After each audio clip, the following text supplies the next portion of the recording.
Hey guys, so I found this clip from 2011 of the White House Correspondents' Dinner, and I do think seriously that this is the thing that led to Donald Trump being the president. Now, Donald Trump ran for president twice before, kind of. I think he ran officially in 2000 and unofficially in 2012. So you may be thinking, well, if he's ran twice before, why wouldn't he run in 2016? I don't even know if Donald Trump was really serious about being president in those times. I think he did it for the attention. I think especially in 2012 because he was having financial issues up till, some years before that. And basically it was the popularity of The Apprentice that saved Donald Trump. But I think this is something that really stuck with Donald Trump. So he's at the White House Correspondents' Dinner, and the only reason Donald Trump is there is because he's a big donor. He was a big donor to the Democratic Party. So he's around these people, and Barack Obama is going to roast Trump. As it says, Barack Obama roasts Trump. If you can see the small print, you can see that. So what's going on here is that Obama's just finishing a joke about Mitt Romney. I'm going to say Mitt Romney.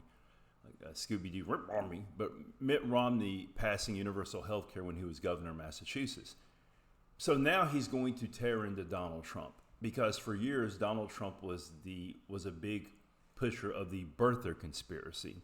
The whole idea that Barack Obama wasn't born in the U.S. This, by the way, is just born out of xenophobia and racism. If you don't agree with that, I don't sure, but because remember, like Barack Obama was born in Hawaii. Done, right? They're like, well, his father was from Kenya. All right, and guess what? Donald Trump's mother was from Scotland.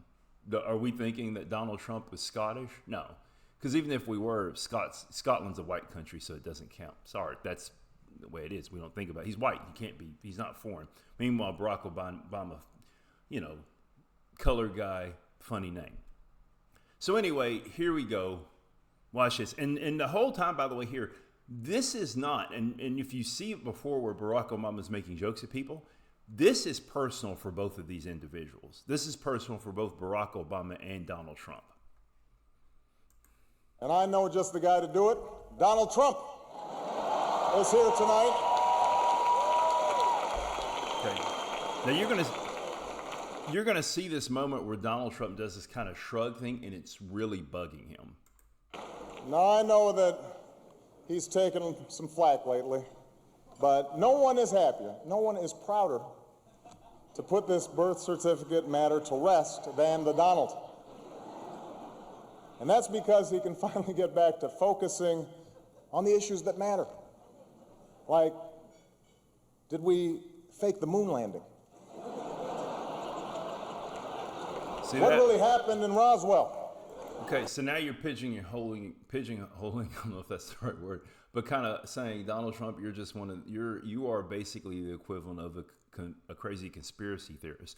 But then what he's going to follow it up is basically kind of saying what Donald Trump is doing at that point is menial and trivial, and essentially saying that Donald Trump is kind of a clown and entertainer not to be taken seriously. Watch, you'll see what I mean. And where are Biggie and Tupac?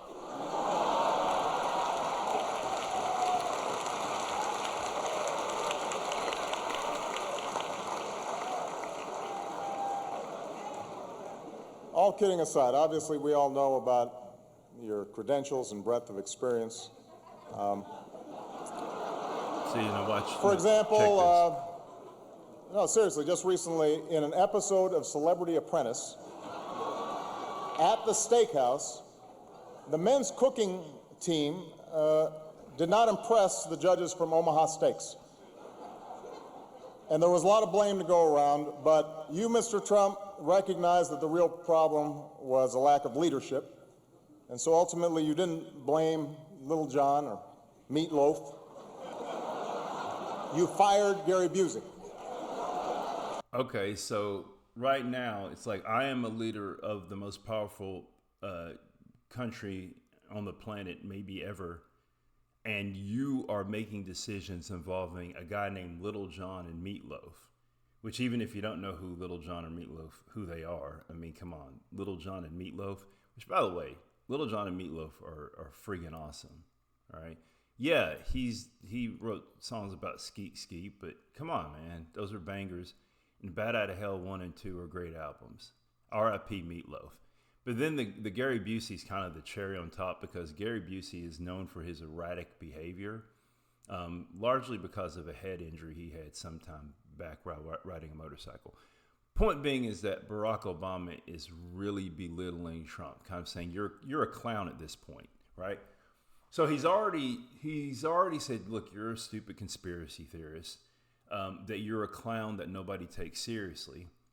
And then he's going to top it off by basically, this is probably the thing that really gets to Trump more than anything else. Trump is only at that correspondence dinner because he makes huge campaign donations to certain politicians. And what Donald Trump wants more than anything is to be taken seriously. He surrounded himself for much of his interaction in politics with snobbish liberal elites. Let's keep it a buck. So Donald Trump is almost like the parody of a rich person. He went to an Ivy League school, but he only got into Penn, or UPenn, I guess I call it Penn, because he has money. Originally, he was going to Temple, and he probably just kind of bribed his way into the school, because if you have money, it's very easy to get into an Ivy League school. And the only reason he had his degree from Wharton is because he cheated. Meanwhile, Barack Obama got into Harvard and, graduated from Harvard Law. And we know that. Barack Obama got into Harvard Law. He's not a Nepo baby. He didn't have connections. He worked at it. So Trump can tell himself anything. I graduated from the top school, but he knows that he didn't really earn it. I mean, the narcissist, can they really understand that? I think on some level, he does understand that. And I think it bugs him. So the last thing he's going to do is basically say, look, we are the elite. We are the sophisticated. You're a clown, and you are tacky. And this is the finishing move. And these are the kind of decisions that would keep me up at night. So you got a room full of people laughing at him. It takes a thick skin to endure that, and Donald Trump does not have a thick skin. It's bugging. Well handled, sir. Bugging. Well handled. Say what you will about Mr. Trump. He certainly would bring some change to the White House. Let's see what we've got up there. Yeah.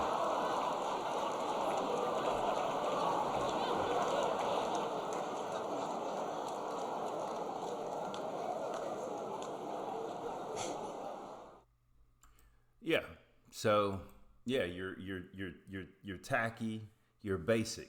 The funny thing is that Donald Trump, once he was president, he actually said the White House was a dump and did prefer to stay in Mar-a-Lago. So if he had his way, that probably would be the White House. So the 4 years that Donald Trump was in office, he refused to go to the correspondence dinner. He went before, clearly, but he refused once he was president.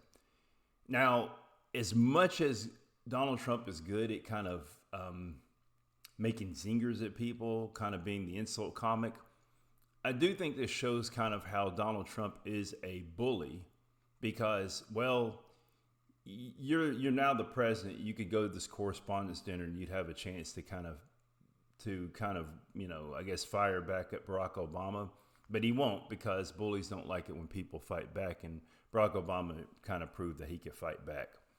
But I really do believe that was the thing that really pushed Trump to run for president with intention.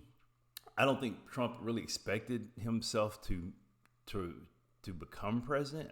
It may be a case of the dog chasing the car. What do you do once you catch it? But I do think the same thing that irritated Donald Trump so much with Barack Obama specifically making those jabs at him is what made a lot of people vote for Donald Trump. And it's this being annoyed by, the black dude in the room.